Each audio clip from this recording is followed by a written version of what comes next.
bagaimana kabarnya? Selamat datang kembali dalam pembelajaran ilmu pengetahuan alam. Semoga masih tetap semangat ya, meskipun kondisi kita masih dalam kondisi pembelajaran daring. Dan selalu terapkan protokol kesehatan dimanapun kita berada. Oke, kita mulai pembelajaran hari ini dengan mengucapkan Bismillahirrohmanirrohim. Pada pembelajaran hari ini, untuk absensi, silakan isi nama dan juga kelas di kolom komentar pada video ini. Nah, pada materi sebelumnya kita telah membahas tentang proses peredaran darah pada manusia. Nah, sekarang kita akan membahas tentang komponen utama dalam sistem peredaran darah itu sendiri, yaitu darah. Nah, ada yang tahu apa itu darah? Tentunya sudah tidak asing lagi ya. Nah, apakah di antara adik-adik di sini ada yang pernah melakukan donor darah? Atau ada yang pernah memeriksakan darahnya? Apakah golongan darah kita itu berbeda-beda? Nah, untuk mengetahui lebih banyak tentang peredaran darah, yuk kita pelajari bersama-sama materi tentang darah ini. Nah, tujuan pembelajaran yang harus kita capai hari ini adalah yang pertama, peserta didik dapat menganalisis golongan darah berdasarkan sistem ABO dan juga resus. Kemudian peserta didik dapat memecahkan permasalahan berkaitan dengan donor darah dan penggolongan darah. Selanjutnya, peserta didik dapat memahami berbagai penyakit pada sistem peredaran darah. Kemudian yang terakhir, peserta didik dapat menyajikan laporan hasil analisis uji golongan darah pada manusia. Nah, apa itu darah? Darah merupakan jaringan ikat yang berwujud cair. Fungsi darah adalah mengangkut oksigen yang diperlukan oleh sel-sel di seluruh tubuh. Kita tahu ya, pada materi sebelumnya telah dibahas bahwa sistem peredaran darah mengalirkan darah dan mengangkut oksigen ke seluruh tubuh. Kemudian darah itu tersusun atas dua komponen utama. Yang pertama ada plasma darah sebanyak 55% dalam darah itu, kemudian 45%-nya itu elemen seluler. Plasma darah itu sendiri terdiri atas air, garam-garam mineral, protein plasma, dan juga senyawa-senyawa yang ditransportasikan oleh darah, termasuk oksigen dan karbon dioksida yang dibawa oleh darah. Kemudian elemen seluler itu terdiri atas sel-sel yang ada pada darah. Sel-selnya itu ada sel darah merah yang disebut dengan eritrosit, yaitu untuk transfer oksigen dan karbon dioksida ya. Kemudian ada sel darah putih atau leukosit yang berfungsi untuk kekebalan tubuh dan pertahanan tubuh. Dan yang terakhir ada trombosit untuk pembekuan darah. Ya, kita tahu pasti di sini ada yang sudah tahu bahwa golongan darah itu ada yang ada golongan A, B, AB dan O ya. Nah, bagaimana golongan darah ini dapat berbeda-beda? Oke, jadi penggolongan darah pada manusia itu dibedakan menjadi dua. Ada penggolongan darah sistem ABO dan sistem resus. Sistem ABO didasarkan pada ada tidaknya antigen A dan B pada eritrosit, ya, pada permukaan eritrosit, dan juga didasarkan dengan ada tidaknya antibodi atau aglutinin alfa dan beta pada plasma darah.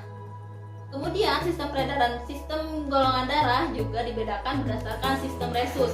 Sistem resus ini didasarkan ada tidaknya antigen D atau RHD pada sel darah merah. Jadi jika pada darah itu ada antigen D atau ada antigen RHD, maka darah tersebut bersifat RH positif. Sedangkan jika tidak ada RHD bersifat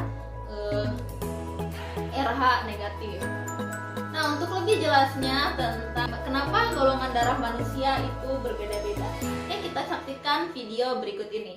Jadi, sebelum abad ke-20, para peneliti menduga bahwa seluruh manusia memiliki darah yang sama. Akibatnya, banyak orang yang meninggal akibat transfusi darah yang tidak sesuai dalam tubuh mereka.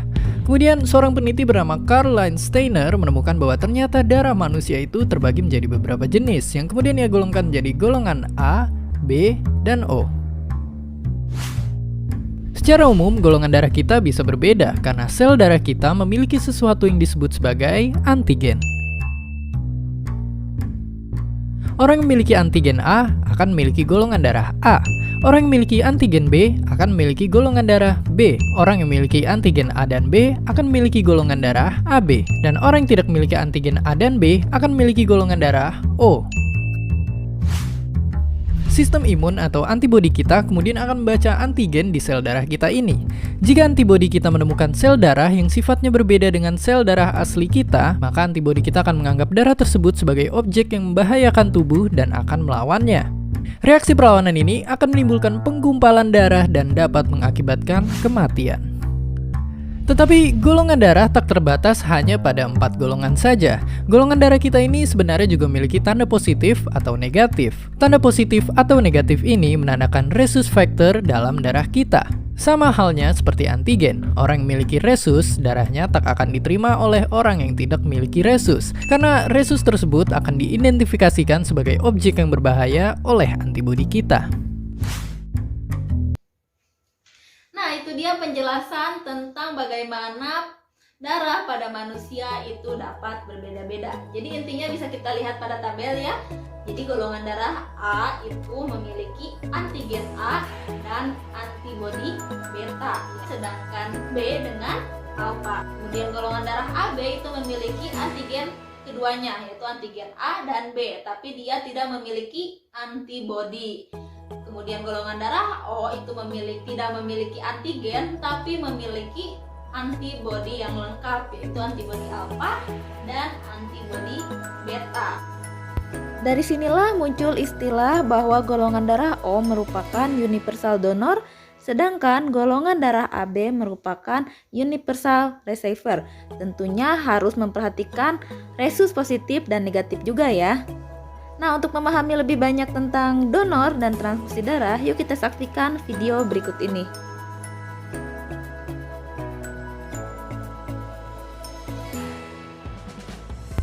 Golongan darah O rhesus negatif dapat menerima dari O negatif.